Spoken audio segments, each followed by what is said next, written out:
Hi, my name's Philip, or Phil if you like. You know, I've always been fascinated by how mankind has evolved.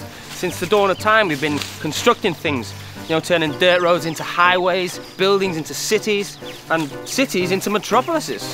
Some of the biggest evolutions in the history of mankind have been created with something as tiny as a stone chisel or a sharp piece of wood.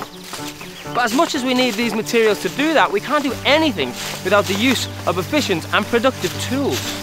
Making tools has allowed us to develop new insights and new needs, all of which has helped to shape the world that we live in today. And what's even more amazing is the speed in which this development's gone into overdrive over the last couple of centuries. I mean, evolution's been going on for millions of years. So the last couple of 100 years is merely a blink of an eye, that's all. And there's one man that certainly sees that moment. Johann Theophron Munktel. He was born in Sweden at the dawn of the Industrial Revolution. At the age of 27, he moved to a small town called Eskilstuna.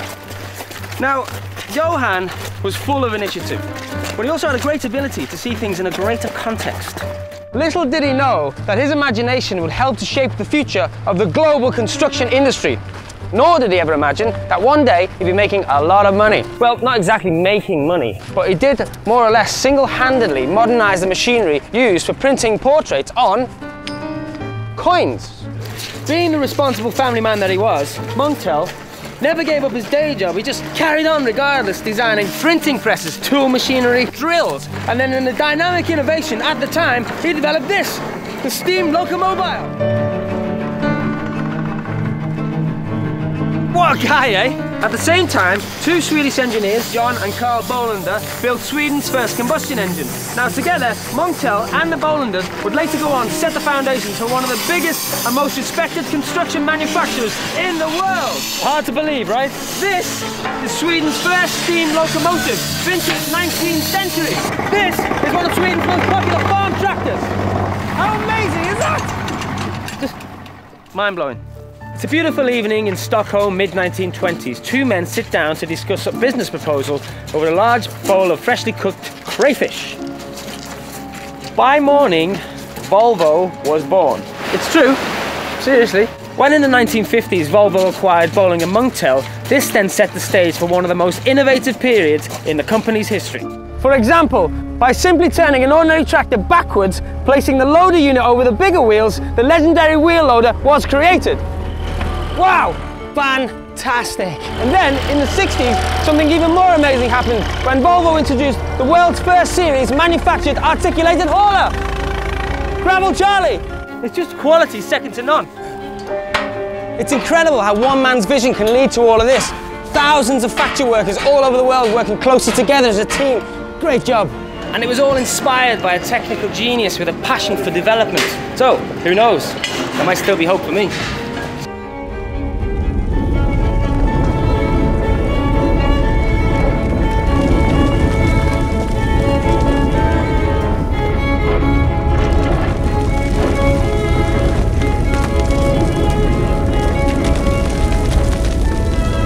And this is where we are now.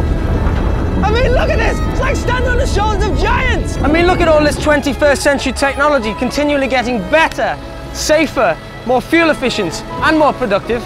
Oh, thanks, Sophie. See you later. It's all just evolution, really.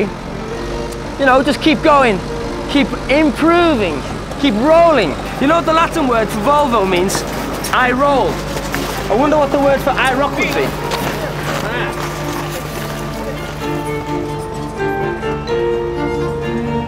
In 1985, Volvo made a significant move by entering the North American market. Soon after that, Latin America, and then, with the opening of the European borders, the company made several more important acquisitions. In 1998, Volvo was the first foreign company to invest in Korea.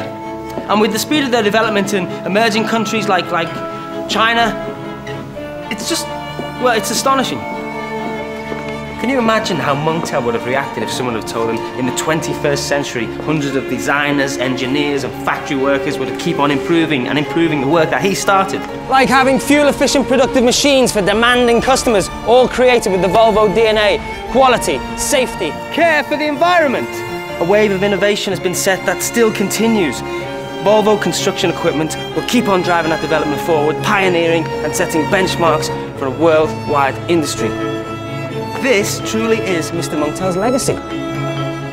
Mr. Monktel, I salute you.